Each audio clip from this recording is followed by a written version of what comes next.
Hello my dear students. Welcome to our favourite channel PIT. Okay. So, మరి మన physics in Telugu ఛానల్‌కి స్వాగతం, సుస్వాగతం. ఓకే. సో, మరి ఆల్రెడీ తెలంగాణ పిల్లలు ఎంసెట్ ఎగ్జామ్ రాసేశారు. సో, రిజల్ట్ కోసం వెయిట్ చేస్తూ ఉన్నారు. సో, కదా! అండ్ దట్ టూ మన ఆంధ్రప్రదేశ్. ఓకే. సో, ఆంధ్రప్రదేశ్ పిల్లలైతే మాత్రం ఇంకా చాలా టెన్షన్‌గా ఫీల్ అవుతూ ఉన్నారు. సో, ఎగ్జామ్స్‌లో మనకి ఎట్లా వస్తాయి? ఏ క్వెషన్స్ వస్తాయి? ఏ మోడల్స్ వస్తాయి? అని చెప్పేసి చాలా అంటే చాలా టెన్షన్ పడుతూ ప్రిపేర్ అవుతూ ఉంటున్నారు కదా!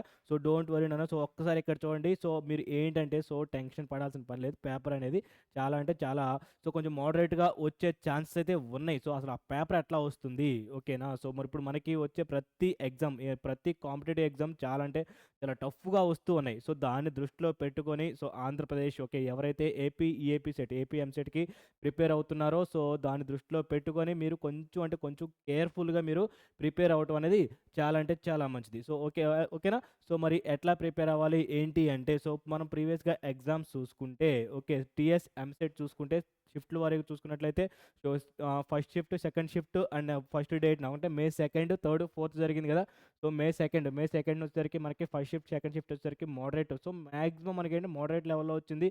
అండ్ లాస్ట్ 2 డేస్ ఓకేనా? సో, లాస్ట్ 2 డేస్ చూసుకున్నట్లయితే లాస్ట్ 3 షిఫ్ట్స్ మొత్తం 3 డేస్ ఉంటాయి. 6 షిఫ్ట్‌లు. ఓకే. సో, ఫస్ట్ 3 షిఫ్ట్స్ వచ్చేసరికి మనకు మోడరేట్ లెవెల్ వచ్చింది. లాస్ట్ 3 షిఫ్ట్స్ చూసుకుంటే మనకి టఫ్‌గా అనేది పేపర్ అనేది ఫీల్ అయ్యారనమాట పిల్లలు. సో, నా ఒపీనియన్ ఏంటంటే మాత్రం డెఫినెట్‌గా ఏపీలో కూడా కొంచెం మనకి మోడరేట్ నుంచి టఫ్ లెవెల్‌లోనే పేపర్ ఉండే ఛాన్సెస్ అయితే ఉన్నాయి. సో, దాన్ని దృష్టిలో పెట్టుకొని మీరు ప్రిపేర్ అవ్వండి. అండ్ దట్ కూడా ఇప్పుడు నీట్ ఎగ్జామ్ కూడా చాలా అంటే చాలా టఫ్‌గా ఇచ్చాడు కదా! సో, ఇప్పుడు అదే విధంగా ప్రతి కాంపిటీటివ్ ఎగ్జామ్ కూడా మనకి టఫ్‌నెస్ పెంచడం అనేది జరుగుతూ వస్తుంది. కదా! సో, అందుకనే మీరేం జేస్తారంటే, ప్రీవియస్ క్వెషన్స్‌తో పాటు రీసెంట్‌గా అప్పుడు లైక్ ఏపీ అండ్ తెలంగాణకొసరికి మన సిలబస్ మాక్సిమం ఈక్వల్‌గానే ఉంటుంది గాబట్టి మీరేం జేస్తారంటే, ఏపీ పిల్లలు తెలంగాణకు సంబంధించిన ఏ క్వెషన్స్, ఏ చాప్టర్స్ నుంచి ఏ మోడల్స్ మీద అడిగాడు అనేది ఒకసారి రిఫరెన్స్ చేసుకోండి. So, okay. ఆ రిఫరెన్స్ చేసుకొని మీరు ఆ మోడల్స్ మీద ఎక్కువ కాన్సంట్రేషన్ చేయడం అనేది జరుగుతుంది. లైక్ ఇప్పుడు మ్యాట్రిసెస్ నుంచి చూసుకున్నట్లయితే అడ్జాయింట్ ఏ నుంచి, ఇన్వర్స్ నుంచి అండ్ అలాగే స్టాట్ నుంచి చూసుకుంటే మీన్ డీవియేషన్ నుంచి ఇచ్చాడు. మరి ప్రాబబిలిటీ నుంచి చూసుకున్నట్లయితే మనకి కార్డ్స్ మీద అనేసి మనకి క్వెషన్స్ అయితే ఇవ్వడం జరుగుతుంది. మరి డీఈలో చూసుకున్నట్టయితే ఎల్ఏక్యూ క్వెషన్ కూడా మనకి ఆబ్జెక్టివ్‌లో ఇవ్వడం జరుగుతుంది. సో, అంత టఫ్‌నెస్ పేపర్స్ కూడా మనకి ఇచ్చాడనమాట. సో, మీరు చాలా అంటే చాలా జాగ్రత్తగా కొంచెం కాన్సంట్రేషన్‌తో ఓకేనా? ఈజీ తీసుకోకుండా కొంచెం కాన్సంట్రేషన్‌తో మీరు ప్రిపేర్ అవ్వండి. ఓకేనా? సో, ఇప్పటివరకు మీరేంటంటే డైలీ ఒక 6 అవర్స్, 7 అవర్స్ ప్రిపేర్ అయినట్లయితే ఎప్పటి నుంచైనా సరే ఇంకొక 2 అవర్స్ అనేవి ఎక్స్‌ట్రా అనేది దానికి కేటాయించండి. ఓకేనా? సో, అప్పుడు మీరేంటంటే గుడ్ స్కోర్ అనేది సాధించడం జరుగుతుంది. దట్ టూ మీకు మనకి ఏపీలో ఉన్న బెనిఫిట్ ఏంటంటే మనకి ఐపీ మార్క్స్‌తో పాటు ఓకే. ఐపీ మార్క్స్‌కి మనకి 25% అనేది 25% సంబంధించిన మార్క్స్ అనేవి మనకి ఈ ఈఏపీ సెట్‌లో మనకి యాడ్ అవుద్ది. సో, అందువల్ల మనకేంటంటే కొంచెం ఆహ్, తక్కువ స్కోర్ ఇప్పుడు మనకి ఎగ్జామ్‌లో మనకి ఫర్ ఎగ్జాంపుల్ ఒక 50 మార్క్స్ వచ్చినా సరే కొంచెం గుడ్ ర్యాంక్ వచ్చే ఛాన్సెస్ అయితే ఉన్నాయి. ఓకేనా? సో, అందుకని మీరేం చేస్తారంటే కొంచెం కాన్సంట్రేషన్‌తో చదవండి. కొంచెం కాన్సంట్రేషన్‌తో కొంచెం ఒళ్ళు దగ్గర పెట్టుకొని చదవండి. సో, మీరు డెఫినిట్‌గా ఇప్పుడు మీరు ఈఏపీ సెట్ ఎగ్జామ్‌లో ఒక 60 మార్క్స్ సాధించినట్లయితే ఏది ఈ 25% కాకుండా ఓకేనా? ఐపీ ఎగ్జామ్స్‌తో 25% కాకుండా మీరు నార్మల్‌గా ఒక 60 మార్క్స్ మీరు సాధించినట్లయితే డెఫినిట్‌గా you will get a good rank. ఓకేనా? సో, గుడ్ ర్యాంక్ వస్తుంది. సో, ఆటోమేటిక్‌గా మీకు మంచి ర్యాంక్ వచ్చినప్పుడు ఆటోమేటిక్‌గా ఏమవుతుందన్న మీకు మంచి స్కోర్ అనేది రావడం జరుగుతుంది కదా! సో, మంచి కాలేజ్‌లో సీట్ వస్తుంది. మంచి బ్రాంచ్‌లో మీరు అనుకున్న బ్రాంచ్‌లో సీట్ అనేది సాధించగలరు. సో, మీరు చేయాల్సిందల్లా ఏంటంటే హైయెస్ట్ టాపిక్ ఏంటి? ఓకేనా? మ్యాథ్స్‌లో ఏ టాపిక్స్ నుంచి అడిగాడు. లాస్ట్ ప్రీవియస్ ఇయర్ నుంచి ఎక్కువగా మనకొచ్చేసరికి మ్యాట్రిసెస్ ఓకేనా? సో, మనకి మ్యాట్రిసెస్ అండ్ డిటర్మినెంట్స్ ఉంటుంది. అండ్ దట్ అలాగే ఇంటిగ్రేషన్ ఓకేనా? సో, అస్సలు మిస్ అవ్వద్దు నాన్న. సో, ఈ టాపిక్స్ అయితే మాత్రం మీరు అస్సలు మిస్ అవ్వద్దు. Okay. So, integration and next వచ్చేసరికి మనకి ఫంక్షన్. సో, ఫంక్షన్స్ కూడా మనకి చాలా అంటే చాలా ఇంపార్టెంట్ క్వెషన్స్ కూడా మనకి ఉన్నాయి. So, matrices, integration, functions and next determinants okay. Derivatives ఓకేనా? Derivative parts. So, okay. Derivative parts and next అలాగే P and C. So, probability P and C. Okay. P and C కూడా and next binomial theorem. So, ఇవి అనేది మీరస్సలు miss అవ్వద్దు. ఓకేనా? That circles గూడా. Okay. Circles కూడా మీరేంటంటే ఇవి అసలు మిస్ అవ్వకుండా మీరు అన్ని టాపిక్స్ కవర్ చేసుకోండి. అండ్ కాంప్లెక్స్ నంబర్స్ కూడా ఉంది. ఓకే.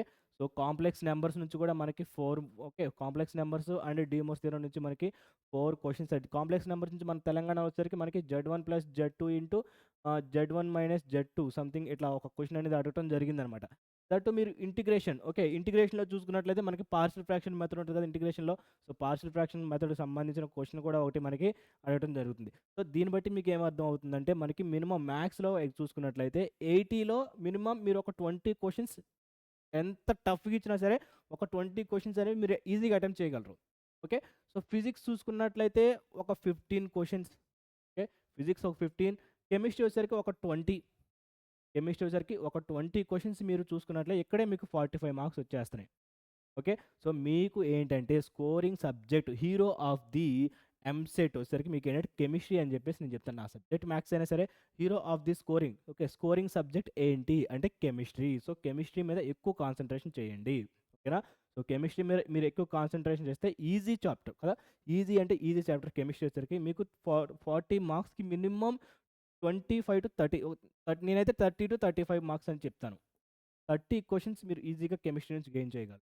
కొంచెం కాన్సంట్రేషన్‌తో కొంచెం చెప్పేస్తే కెమిస్ట్రీలో 30-35 30 క్వెషన్స్ మీరు 30 మార్క్స్ అనేవి మీ కెమిస్ట్రీ నుంచి చూసుకున్నట్లయితే ఒక ఫిజిక్స్ వచ్చేసరికి 15-20 వచ్చేసి మ్యాథ్స్‌లో మీకు 40 మార్క్స్.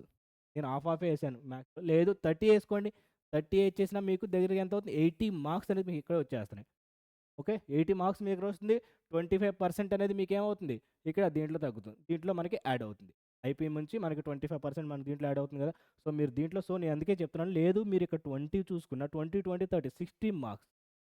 ఎట్లైనా మనకి ఈజీగా చాప్టర్ కదా! సో, అందుకే మీరేం చేస్తారంటే ఫస్ట్ ఆఫ్ ఆల్ కెమిస్ట్రీకి ఎక్కువ టైం కేటాయించండి. తర్వాత మీరు మ్యాథ్స్ కేటాయించండి. ఆ తర్వాత మీరు ఫిజిక్స్ చూడండి. ఓకేనా? ఫిజిక్స్ ఏంటంటే కొంచెం చాలా అంటే చాలా ల్యాగ్ సబ్జెక్ట్. సో, దాని తర్వాత ఫస్ట్ మీరు కెమిస్ట్రీ చూసి కెమిస్ట్రీ పర్ఫెక్ట్‌గా నేర్చుకున్న తర్వాతే మీరు మ్యాథ్స్ చూడండి. అండ్ దట్ టూ ఏంటంటే ఇప్పటివరకు మీరు ఏ టాపిక్స్ మీరు పర్ఫెక్ట్‌గా ఉన్నారో ఆ టాపిక్స్ మాత్రమే మీరు ప్రిపేర్ అవ్వండి. ఓకేనా? కొత్త టాపిక్స్ అనేవి మీరు అస్సలు టచ్ చేయొద్దు. ఎందుకంటే ఇప్పుడు కొత్త టాపిక్స్ మీరు టచ్ చేస్తే ఇంతకుముందు చదివిన టాపిక్స్ కూడా హుష్ పటాక్ లేచిపోతాయి. సో, అందుకని మీరేం చేస్తారంటే ఇప్పటివరకు మీరు ఏదైతే చదివారో దాన్ని రివిజన్ చేసుకోండి. అంతే. రివిజన్ చేసుకోండి. కొత్త టాపిక్స్ అస్సలు టచ్ చేయొద్దు. ఆ రివిజన్ చేసిన దాన్ని మళ్ళీ మళ్ళీ రివిజన్ చేస్తూ ఉండండి ఎగ్జామ్ వరకు. అంతే. Okay. Chemistry and maths. So, ఫిజిక్స్‌లో కూడా మీరు మొత్తం ఉన్న చాప్టర్స్‌లో మీరు ఏ చాప్టర్స్‌లో పర్ఫెక్ట్‌గా ఉన్నారో ఆ చాప్టర్స్ మాత్రమే మీరు ప్రిపేర్ చేసుకోండి. సో, ఈ విధంగా మీరు ప్రీవియస్ ఎగ్జామ్స్ అండ్ అలాగే మనకి ఏ చాప్టర్స్ నుంచి మెయిన్ అడుగుతున్నాడు, టఫ్ లెవెల్‌లో నుంచి ఏ చాప్టర్ నుంచి అడుగుతున్నాడు, అండ్ అలాగే ఈజీగా వచ్చినప్పుడు ఎట్లా అడుగుతున్నాడు అనేది ఒకసారి చూసుకొని, ఓకే. సరైన క్యాలిక్యులేషన్‌తో మీరు ప్రిపేర్ అవ్వండి. ఓకేనా. సో, మళ్ళీ చెప్తున్నాను. సో, మనం అనుకున్నంత ఈజీగా అయితే ఈసారి పేపర్ ఉండకపోవచ్చు. ఓకేనా. సో, డెఫినిట్‌గా నా ఒపీనియన్ అయితే మోడరేట్ నుంచి టఫ్ లెవెల్‌కి అయితే ఇచ్చే ఛాన్స్ అయితే ఉంటాయి. Yeah! Okay. So, all the best. Thank you.